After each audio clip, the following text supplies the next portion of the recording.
Hello!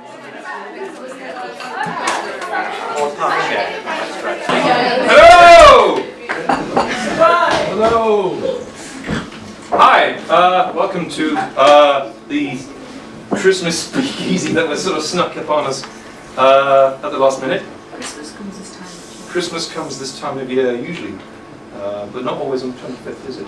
No, it's always on the 25th. Is it? Yeah. Oh. Good. Nick can't be here again, but I saw him yesterday afternoon, and he's doing okay. And I think there's probably still a way to go, but he was very touched by all the wishing messages and things that he's received from everybody in the card we did last time and that. So, yeah, he says hello, and he would be here if he could be here. So we'll record it and send it to him, and then we can say, "Hi Nick, get well soon." And I'm sure he'll be back in January for the one which is on the last day in January, the 31st. So that'll be the next speakeasy after this. But there's other events which I'm sure we'll hear about later on. Yeah, so thanks everybody for coming, and we'll kick off. I came up with this, which was I realised that it got a bit cold recently. This is the first sign of winter. Where are my gloves? I swear I used to have a pair. Have you seen my gloves? I look for them everywhere. I've got my hat. I can lay my hands on that. And it weren't exactly a job and a half to find my black and yellow winter scarf. But of my gloves there's no bloody sign. They'll be waiting in a safe place. Until then I'll have to find another way to keep my hands warm. Oh, they're there on the chair. And that was based on a true story.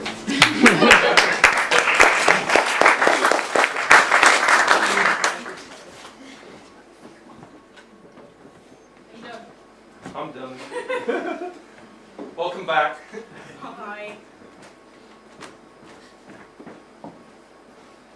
Okay, I wasn't actually going to do anything tonight, but I got roped into it because, you know...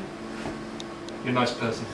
Yeah, and so there's a lot of new people. I'm Jasmine. I sing a cappella because I can't bring a piano with me, I can't drag it along. So, you know, you just have to put up with my voice. I do a lot of like indie kind of folky songs, and I do a lot of songs that nobody really kind of knows about. And this one, I've sang her once before. She's called Hattie McGuinn. She sang like Doctor Who and stuff like that. And I did a song and I got complimented last time because it tells a story. And so this is another one that tells a story. It's not very cheery though, but you know, it's based off of Hannibal, the NBC series, if anybody's seen it.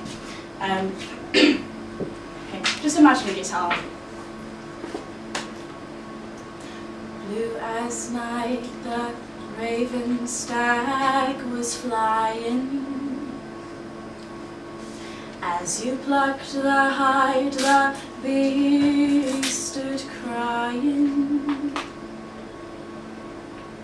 Was it ever not enough to torment him? I've cried out in the blood and the pain of the raven stag who told me a name. I started dreaming the most peculiar pictures. Oh, the blacks and whites and colours are richer. Did you feel it kind enough, yes, kind enough to plant the seed in my brain of the raven stag whispering your name? Vulgar fruit, it gleams like vulgar diamonds. A picture of my own designing. I wish they said beware the signs, the meats and wines of the velvet joy and the pain of the raven stag when he called knows your name. Ba, ba, da da da da da da da da da da da da da da. Ba, ba, da da da da da da da da da da da da da. Da da da da da da da da da da da da da da da da da. Mornings come and the raven stacks behind me. I'm a crimson stain and no wind can dry me. Is a man me enough to keep the love of the monster who swallows and maims the same raven stag who told me the name? And that's just my little bit as a thank you.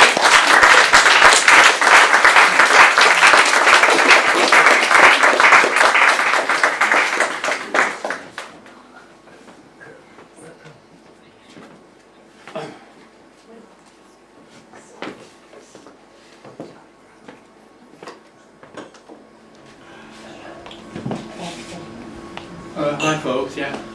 As Bill has said, it's been a bit cold this month, and that's got me thinking as well. And I should say also that this is one of those homes where the I is definitely not me. Right. And it is called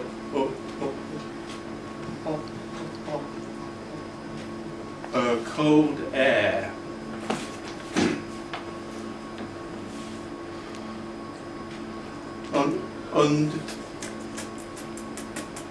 Until this 2-week cold snap, I didn't know that polar air and Arctic air were different.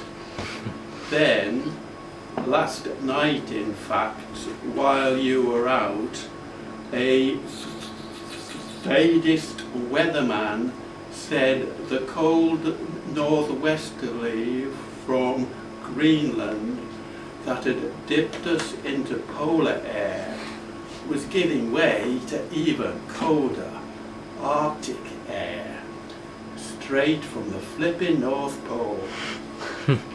So turn the central heating up, he said, put on thermal underwear and remove it only when retiring early to your bed with your partner. Snuggle up together under a high tog duvet and find fun ways of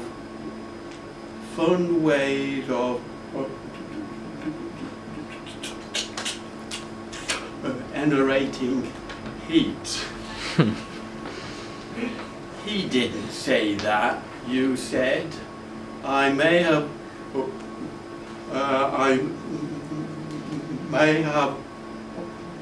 embellished it a bit, I said, but wouldn't it be grand to have an early night, like, you know, like the way we sometimes did? That look you gave me, that long level stare, it was ominously colder than any Arctic air.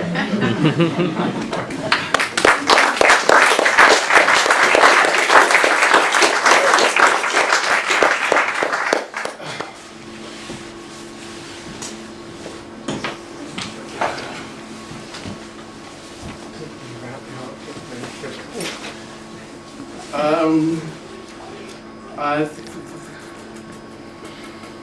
think I'm going to do this one partly because This is being recorded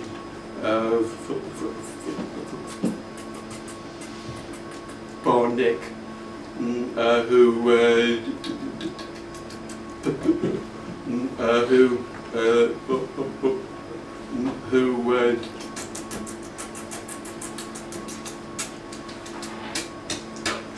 us enjoy his football. And it starts with a real dream I had, and then the rest is a bit of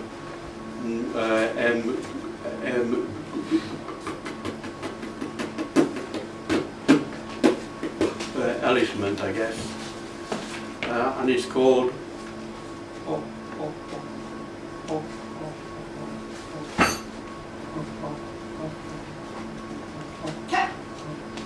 augury.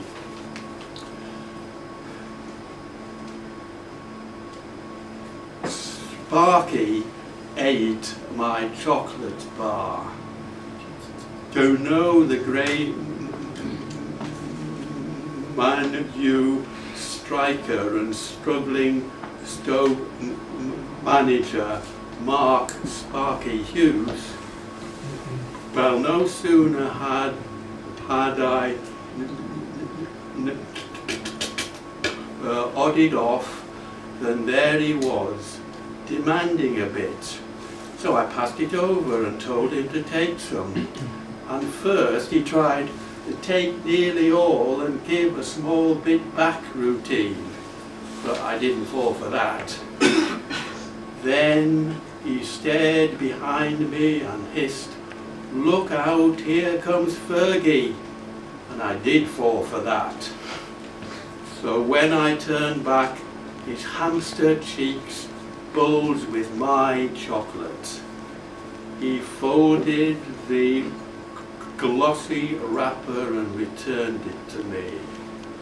My gullibility will not surprise you. I woke and lay there in a sweaty fret and wondered what next. Would Paul Scholes, the ginger midfield maestro for Man U, invite me onto his charity team, slip me passes as sweet as summer strawberries, then switch sides and break my ankle with a trademark ugly tackle? Would Steve Bruce, the Annette like Man U centre-back and avuncular Aston Villa boss, meet me on a mountainside, shake my hand, then swing me round, faster, faster, faster and faster, then let go and watch me hurtle towards the lip of the crag. My Bavarian anxiety, as you call it, at the thought of these assaults will not surprise you. Would Eric Cantona, enigmatic Man U striker turned avant-garde actor and director, give me a part in his film, say mostly kind things, and leave me curled on the cutting room floor? Or would Harry Eville, the top Man U right back, failed Valencia manager but king of pundits, say mostly kind things for 1 year, 7 months and 12 days, then rip me to bits? Would Peter Schmeichel? But that's when the mobile phone on my bedside table sounded, and in the nanoseconds, between one beep and the next, I knew you were dumping me by text.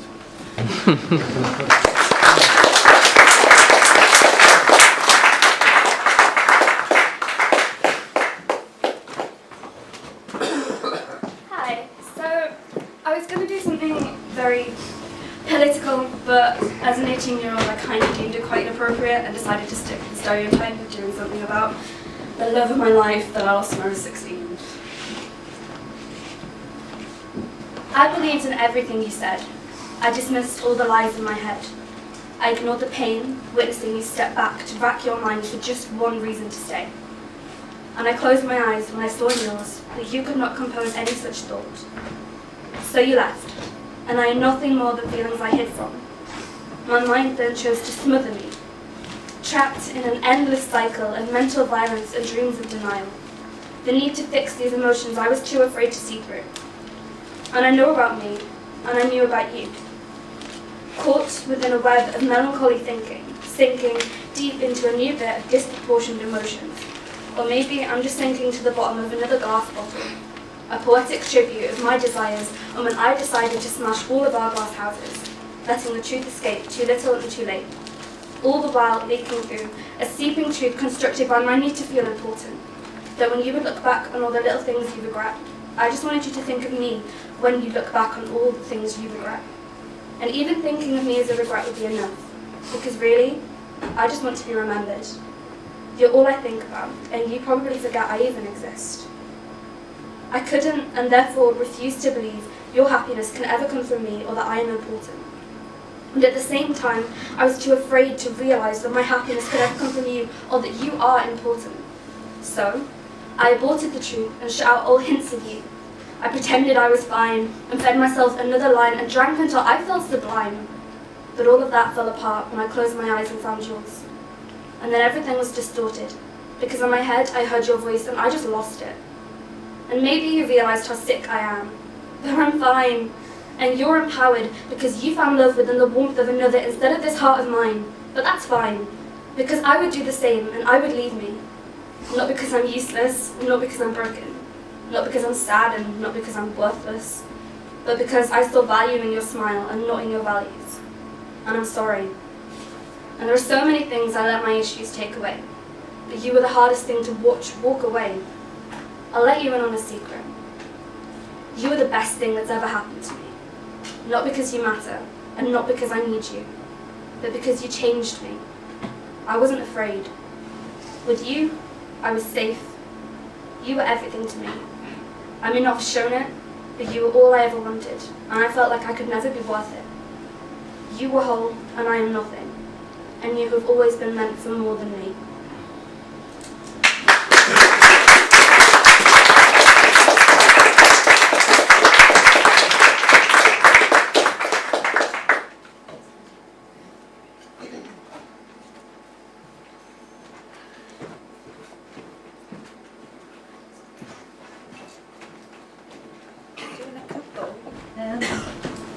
This one was actually inspired by the last Speakeasy, which maybe that's a bit of a cheat, I don't know, but I guess it's not always a given to get a poem out of any kind of event or whatever, so it feels like that bit's worth celebrating, even if the actual words aren't. Anyway, this is the beauty of being bewitched by life, by words sketched across a winter evening's chill, lighting the slow glowing taper running through existence to which we are threaded in a cat's cradle of consciousness should we care to connect to it. Nick said on film that the rain on your face is just as magical as the heat of the Mediterranean sun, and he's right. And the words tune into those moments of bliss, of bright epiphany, luminescence, the eternal made tangible. For me, poetry makes that connection enchanted and enchanting. The beauty of being, bewitched by life and by just being. Ordinary magic. And then I thought I'd do this one because I wrote it last year and it's kind of about an evening of celebration. It's called Evening of Excess. Trip-trapping over the Bagro Bridge to the Tony's house, night dark, star-sequined with fairy lights and festive installations. Tilly barks hello and Mr. T pops the Prosecco and Mrs. T spoons sweet intensity of home-crushed cassis, blackcurrant fragrancy camouflaging the cocktail's kick. We settled to Spielberg's BFG, bubbling with our own scrum-diddly-umptious frobscottle, whiz-poppers preferably restrained. Later, sticky slices of Stalin remind Mr. T of days spent in Germany. I leave the tea party's delicious decadence laden with gifts, weaving my way across the green in the wee small hours, filled with bonhomie and to take me sated to the gates of sleep.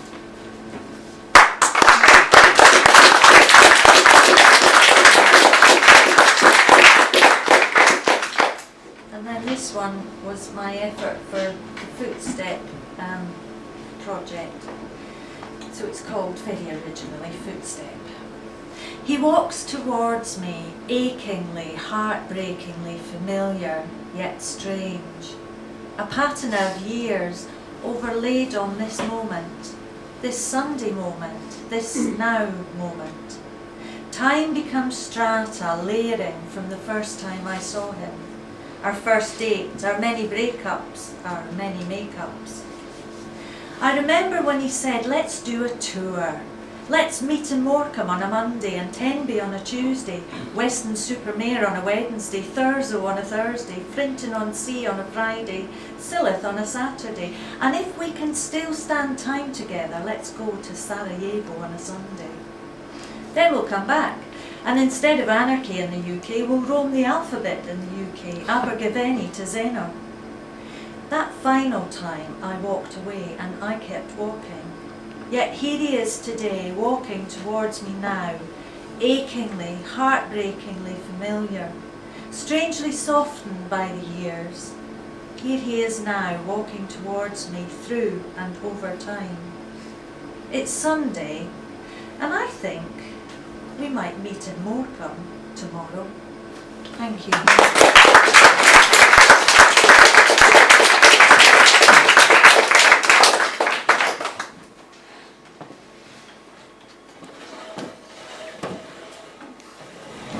Okay, two contrasting songs tonight. This first one is about solstice, it's about light and dark and old times, but always with us. It's called The Lamb in the Crowd.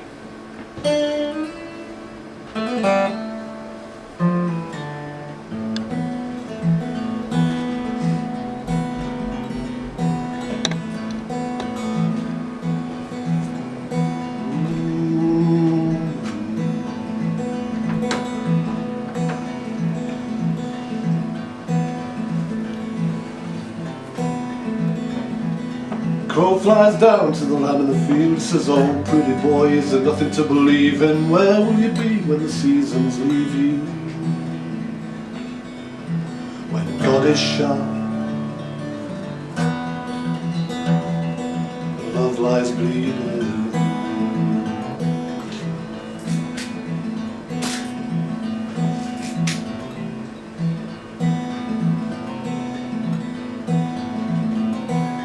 Lamb looks up to the crow in the tree, says, you're the voice of a dark deceiver. I love sweet grass, you love desire. I'll be on the hook.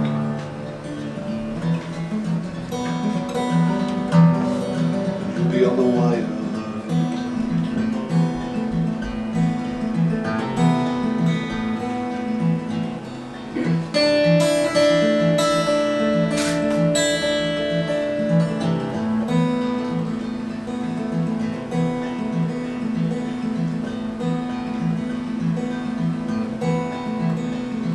And the lamb speaks meek to the crow on the ground. It says, I love the passion and the righteous way. There are no graves beyond the grave.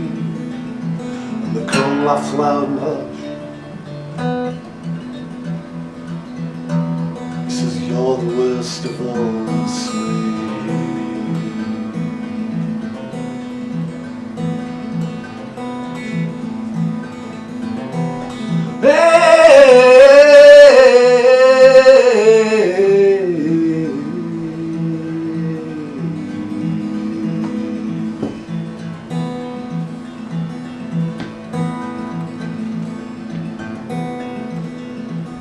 The lamb says go and the crow takes flight, and neither saw the farmer take his aim. The blood of the lamb, the feathers of the crow,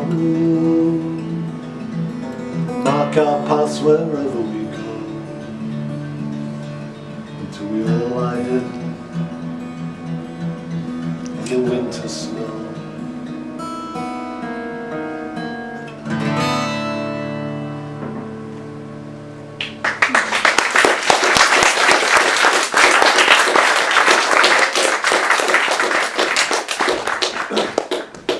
By way of contrast, I'm going to get all Bing Crosby on his sorry asses now.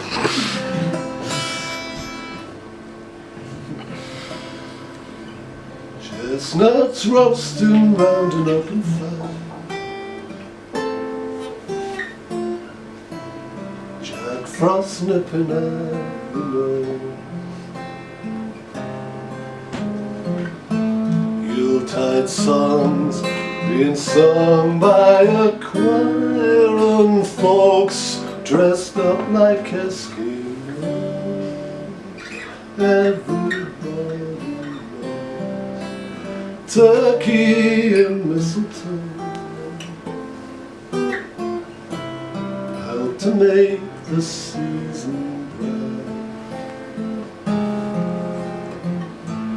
Tiny tots with their eyes all aglow will find it hard to sleep tonight. They know that Santa is on his way, and with lots of toys and goodies on his sleigh, and every mother's child is sure to smile to see if reindeer really know how to fly. So I'm offering this simple phrase for kids from 1 to 92. Oh, it's been said many times, many ways, Merry Christmas to you.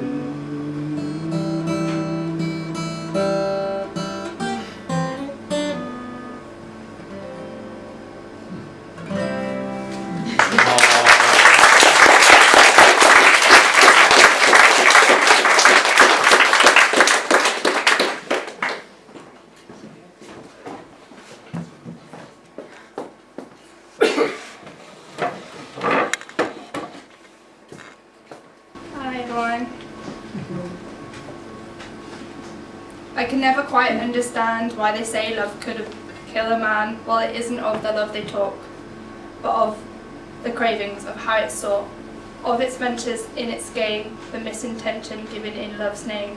This shameless need bestills this quest. This kind of love is but second best. Distorted by desire, it poisons hope, flounders then breaks, and all for what? For love's sake. It challenges the words they speak, blurs and mystifies and makes us weak. I shall cry into my tea, my coffee, my bath and sleep. I shall weep into my dinner, frustrated counting sheep. I shall moan while sitting, staring up into space. I shall scream and shout and flail, not a care given to face. This is the first poem that I ever read out loud this year. It was back in August, and it wasn't at SpeakEasy. It was at a folk thing at Cockermouth, so they do like a music event. I think it's on the it's the second Tuesday of the month, and they had like folk singers, and you can do spoken word and that kind of stuff. So it's the first poem that I read. We have to find beauty in the collateral damage we create. We have to find meaning in the irreplaceable connections we forge then break. Yearning in the unintended interactions we often make. We have to find wonder in the convoluted scenarios we engage. We have to find understanding in another one's being, their presence and their grace.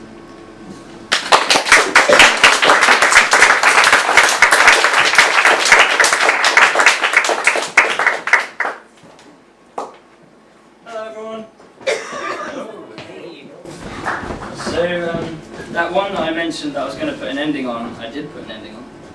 So we're going to hear that, but not for this one I also did in Cockmouth. This poem is satire.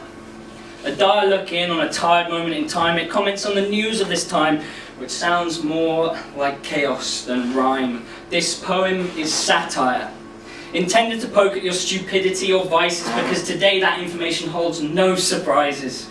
This one's a warmonger, this one dodges taxes, this one fiddles kids, this one's their boss who smiles and relaxes, knowing at least they're safe. Bloody mental case, find another planet to deface. This poem is satire. And in the context of politics, this annexed monolithic fire absolves no one of sin as we look to our next of kin. This one's dumping oil in the ocean, this one's hiding missiles from their neighbour, this one's forcing kids to work, this one's looking on, giving themselves a self-congratulatory jerk, no tears in their eyes because they chose to replace them with lies. This poem is satire. I'm talking about the world on a plate to the highest buyer. I'm talking about money as a global amplifier for a wealth of stupidity. I'm talking about a choir that sings nothing but a dirge. I'm talking about pain to prevent a ceasefire from occurring on any spit of land you choose to herd madness on or cultivate sadness on. The drabness and bladness of this grandiose canvas turns the world away from gladness, fills the ADMAS eyes with blackness, tilts the planet off its axis, manic practice forced with malice. The grandness of this panicked palace promises not to ever vanish, and hurls our hope to the darkness of the stratosphere.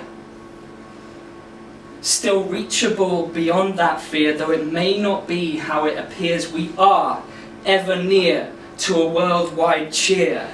If we work as one, stop firing guns, write more puns. Remind yourself what fun felt like when you were young and the weight of the world couldn't affect you. Learn to respect all that share this world with you. Be the architect that knows how to stop the conflict, because that way of life just seems incorrect. Hold hands with the heavy-hearted human race. Re-engage that race for space. Grasp that hope that once was discarded and resurrect it. Thank you.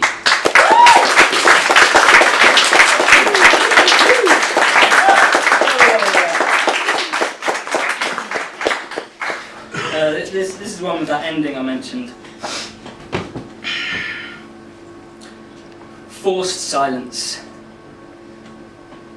A flash, a blur of words, and the dash begins for hands that attempt to keep pace with what the face hides. Grey matter swirls and churns out through a hurried spout as handwriting is hurt, haphazardly marking these homely paper pages. Breathing. Steady after every sentence. It's calm when you put that cap on the entrance. It's calm when you feel like you're at your ascendance. That full stop feels so good. And it should. And if you would, be so kind to listen with your ears and mind, I'll try putting to words what this means to me. But whatever I write or say today always seems to be more. A time to find some rhymes, more, without thinking about doubting sometimes, more, instilling, fulfilling lost feelings, revealing more, contemplating, dominating, complications, connotations, notwithstanding more, occasionally inescapable, interchangeably informational, more, indefatigable, communicational, unimaginable, so presentational, representational, more. Depersonalization of individuality, self-examination of that cult of personality, more. Over-enthusiastically, tetrahydrocannabinol individualistically dematerializes here with over-sentimentalism. Text healing, revealing deep meaning, spirit beaming for all the thought cleaning, this private screening convening those that don't see eye to eye. This art is mine. It helps me to survive, reminds me I can thrive, puts my being into overdrive, compensates for what I'm deprived of, creating an archive for what I strive for, what I want to feel alive for. Paper, pen, and then my hand, combined with mine so I can withstand it all. The words on the page stare back at me. I read them through and understand myself more. Thank you very much.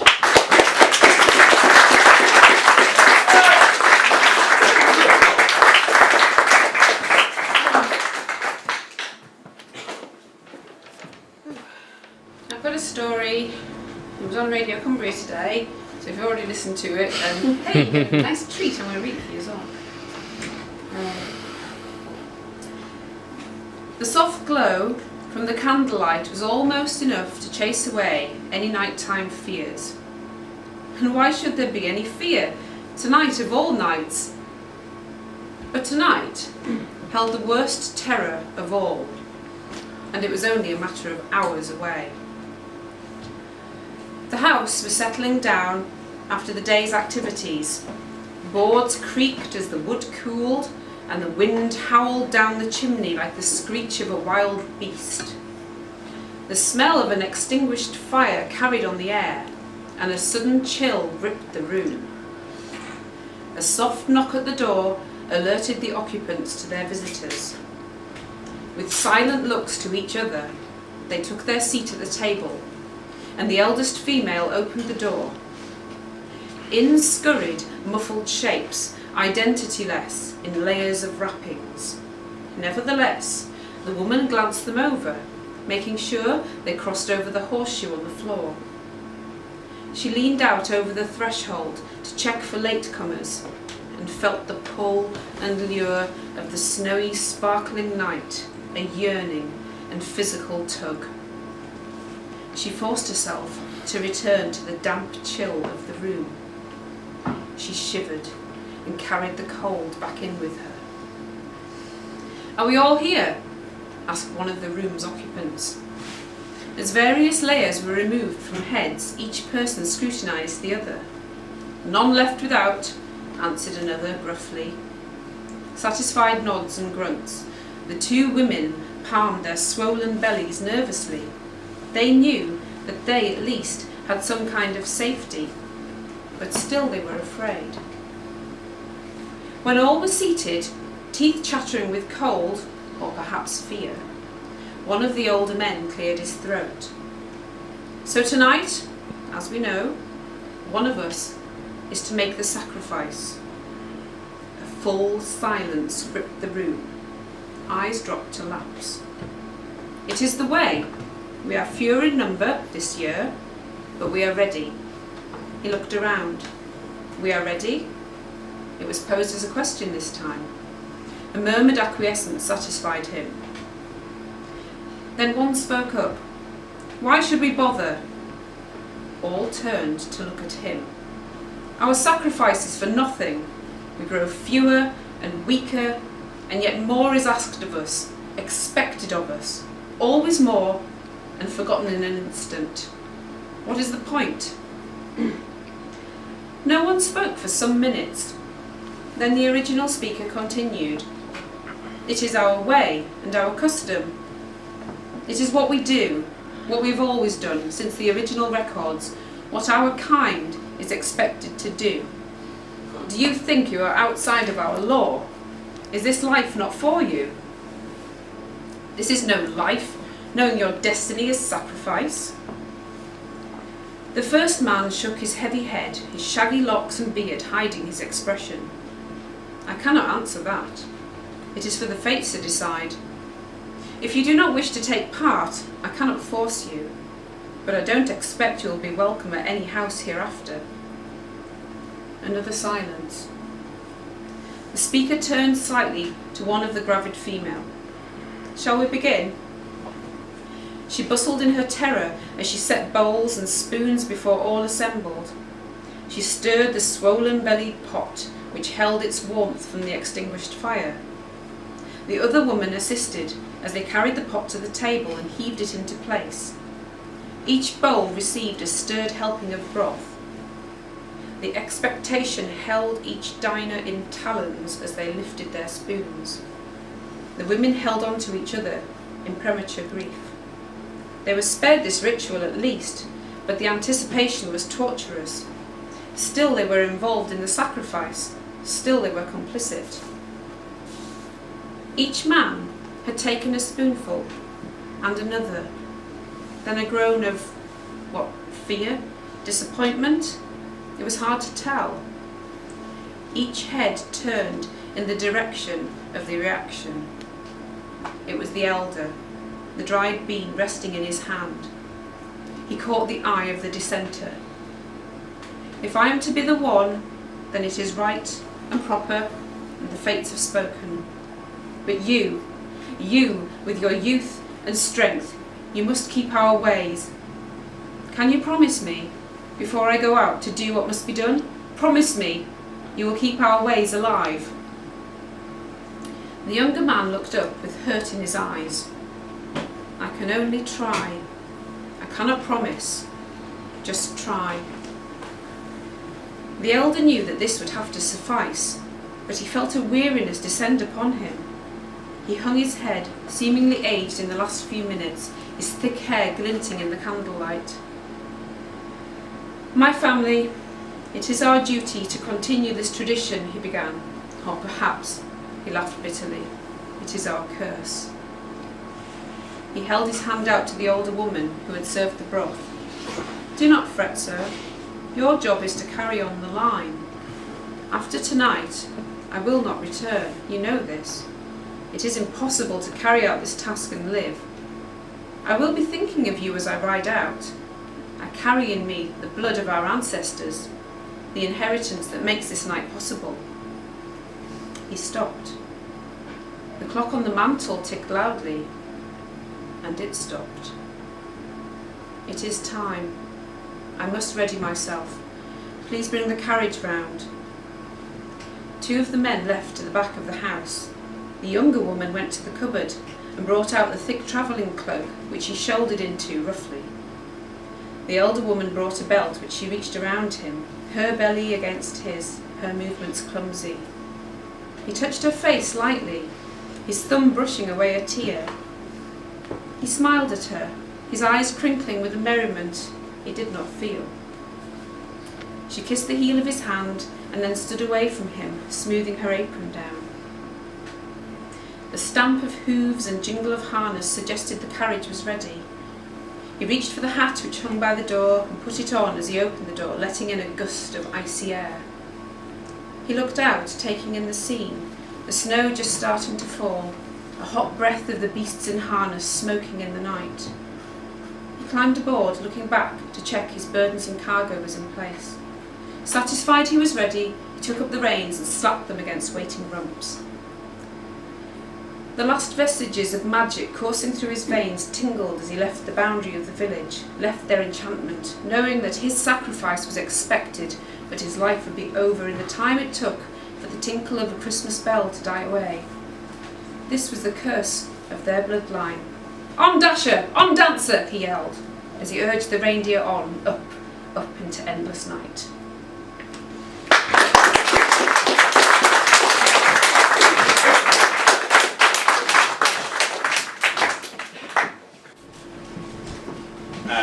I've got 3 short ones, 2 of mine and 1 that's not mine. I was tempted to just put my phone inside here and pretend that I've got my own lovely little collection with a waxy cover, but I haven't. So I'll do mine first. It's not got a name, but it's about where I am from. A thin line nearly dipping into the lakes. Blink and you'll miss it on your way through. A town almost as straightforward as it looks from bird's eye view. A river of tarmac flanked on either side by terraces where miners dwelt, then ex-miners and sons and daughters of miners after them. I was comfortable there, too much so. I grew and didn't grow, both at the same time. In fact, little really grew from the little tarmac river. One of rare luminaries flowered, but only when they left. Sheila fell, her life in a brief glimpse determined nominatively, almost sadistically so, gained note with melancholic landscapes, her namesakes looming unavoidable in most. She was finished by that same word as she dropped to the bottom of the stairs of her flat in Chelsea. If I'd wanted to paint or she had lived longer, she might have been an obsession of mine. From the same small place, able to become so much more than the sum of her minor and seamstress parts, like I longed to make myself from the butcher and nurse stock that made me. But I rarely remembered her, and when I did, she was reduced to Sheila fell down the stairs. Stairs like I'd feel on the back of my head, in schools and streets, so I dipped my face, always giving me away in red. If I had thought of Sheila fell, she may have been a guiding light, but instead she was the butt of a dark and easy joke, a misfortune made more of than any success. Thank you.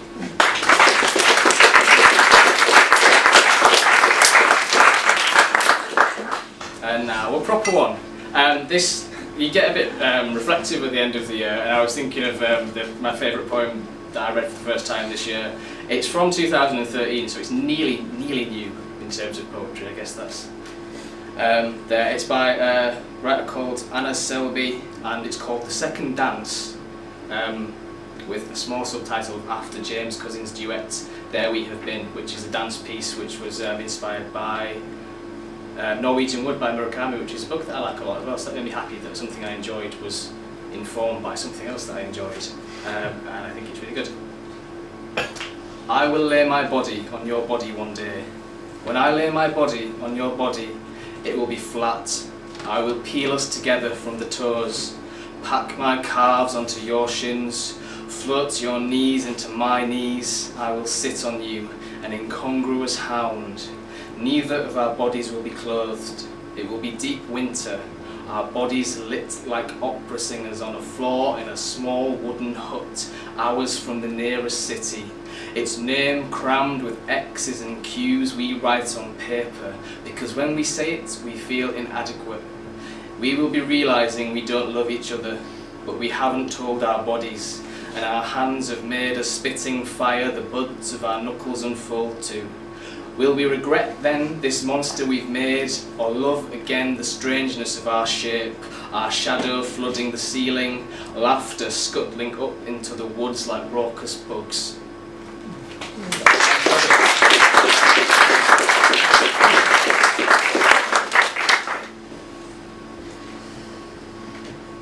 And then another one that I did that's not got a name or anything, and it's not about anything in particular. A table in front of me brimming with all manner of delights for every mood, fancy or inclination.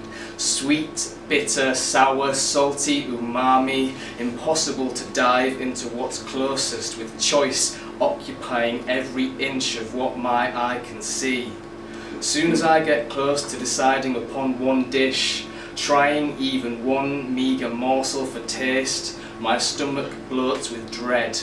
Dreading being unable to fit everything in, dreading filling its puny purse with only the second best selection of sustenance accessible.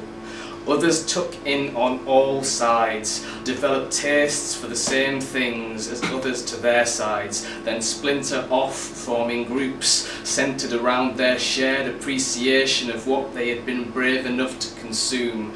I stay stood starving, feel muscle slackening on bone, consciousness dwindling, fingers freezing stiff and mind equally as rigid, unable to weigh up the merits of each piece presented, more so as they are picked off or spoil in front of me, like a time lapse of a whale carcass falling to pieces at the whim of all those that were below it in the food chain.